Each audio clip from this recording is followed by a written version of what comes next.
The lamplight pooled on the vellum like liquid amber, illuminating a script so faded it seemed to breathe just beneath the surface. In the cathedral silence of the archive, the historian's gloved hand turned the page with a reverence reserved for sacred things. The scroll was a relic of skin and ink, its Koine Greek letters marching in disciplined rows that told a story of indiscipline. This was no prophecy of doom, the narrator's calm voice explained, but a chronicle of decay, written by an unknown hand in the shadow of the Roman eagle. The text described a world coming unstitched from within. It spoke of political factions, once bound by shared ritual, now seeing each other not as rivals but as enemies to be eradicated. Trusted institutions, the courts, the treasury, the very Senate, were described not as pillars but as hollow reeds, their authority gnawed away by private ambition and public indifference. The chronicler noted a collective turning away from the long arc of legacy. Societal pivot toward the immediate gratification, the quick profit, the easy lie. The camera lingered on the material truth of the message, the crackled parchment, the iron gall ink bleeding into fibrous veins, the careful unrolling that threatened a final dissolution. These visuals dissolved into echoes of the world being described, empty, windswept forums where weeds split marble, and vast Senate halls where dust motes danced in shafts of absent light. The narration emphasized the chronicler's intent, a clinical observation of conditions, a diagnosis of a fever in the body politic.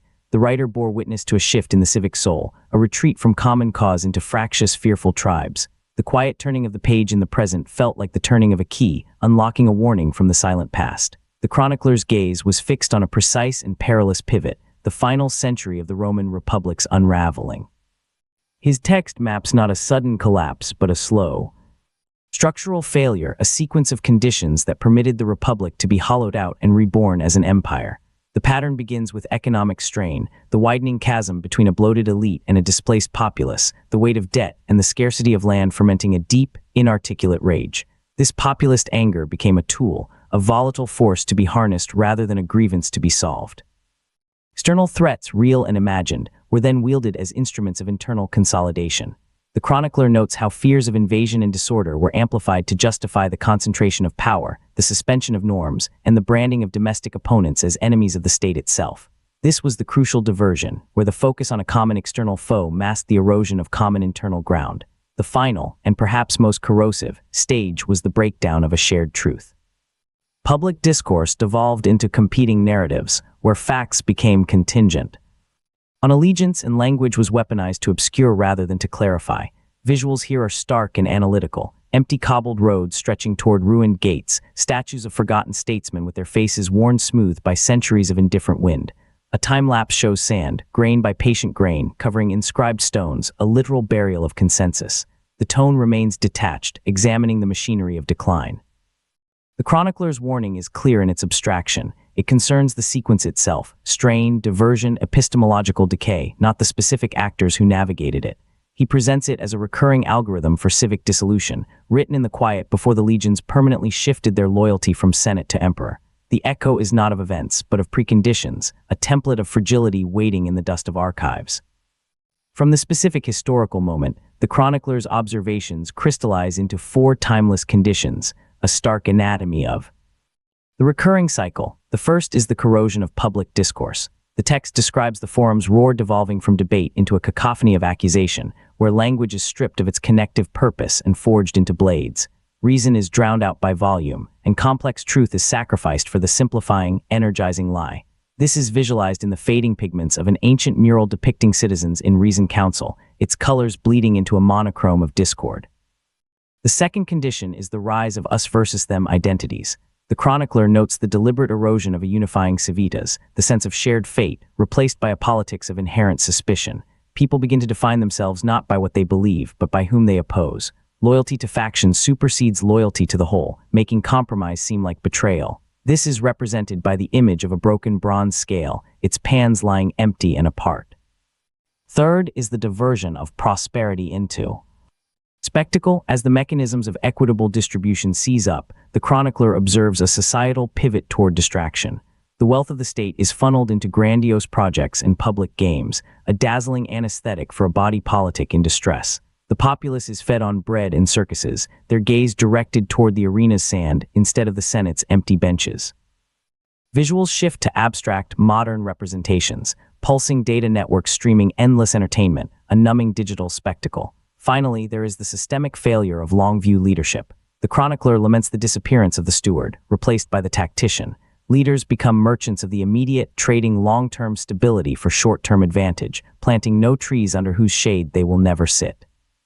The final visual is of crowded, disconnected city sidewalks, a river of individuals flowing past one another, each isolated under a shared, indifferent sky.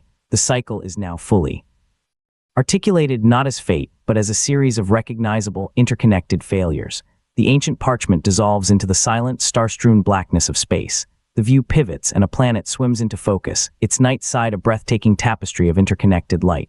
Neon capillaries of highways pulse between nodal clusters of radiant city grids, a global nervous system humming with invisible energy. This is the new terrain. The chronicler's conditions, once confined to parchment and stone, now play out on a canvas of continental scale and digital immediacy.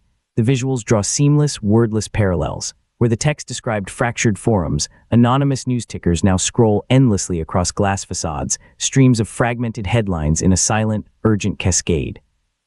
Maps materialize not of Roman roads, but of global trade routes, thick arteries of shipping lanes crossing oceans, and ethereal webs of data traffic connecting servers across continents. The flow is constant. Torrent of capital, information, and influence that makes the ancient world seem static. The narration poses the central, quiet question: are the same preconditions now met? The corrosion of discourse echoes in the algorithmic amplification of outrage. The us versus them fracture is mirrored in the self-segregating digital enclaves where identity hardens into dogma. A crucial, new variable emerges: technological acceleration. The chronicler observed changes over generations. Now, societal shifts occur in news cycles. The tools that connect also surveil, that inform also mislead, that empower also isolate. The spectacle is no longer confined to a physical arena. It is personalized, streaming directly into the palm of every hand, a diversion of unprecedented potency and precision.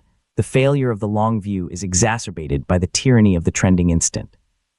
The comparison is structural, not judgmental, a study in patterns, not personalities. The camera glides over vast, glittering cityscapes, their beauty undeniable, their fragility hinted at by the very interconnectedness that defines them. The transition from past to present feels less like a jump and more like a slow pan across the same human landscape, illuminated first by torchlight, now by the cool, pervasive glow of the screen. The manuscript is closed. The historian's hands rest upon its worn leather cover, the candle nearby guttering, its flame shrinking to a blue ember at the wick. This final, deliberate act is the true response to the chronicler's warning. The text was never a sentence but a scan. It offered a diagnosis of societal maladies, not a destiny. To recognize the pattern is to disarm it. The narrator's voice remains measured, a calm counterpoint to the cyclical storm just detailed. Human systems, like natural ones, possess inherent rhythms and tendencies toward entropy. Awareness of these rhythms is the first and most powerful tool for intervention. Fatalism is the enemy the chronicler truly warns against, the belief that the trajectory is locked. His observations illuminate the well-worn path toward dissolution, making its landmarks visible. To see the corrosion of discourse, the hardening of tribal identities, the seduction of spectacle, and the retreat from stewardship is to see the signposts. They mark a road, but they do not command the journey. The closing of the book symbolizes a choice: to accept the analysis but reject the assumed conclusion. The candle flame winks out, leaving the archive in darkness save for a sliver of ambient moonlight across the desk. The camera pulls back slowly, leaving the silent room, ascending through the library's vaulted ceiling and the city's canopy of light. The perspective soars upward until the planet hangs alone in the void, a marble of swirling blue and white suspended in profound stillness. It is neither a portrait of doom nor of triumph, but of quiet potential. The chronicler's lesson is that the cycle is a trap only for the unaware. The pattern is a map of pitfalls, and to hold that map is to possess the chance to walk a different, deliberate path. The final image is one of suspended quiet, the world turning in the cosmic dark, its future unwritten, its past a lesson held in the closed pages of a book.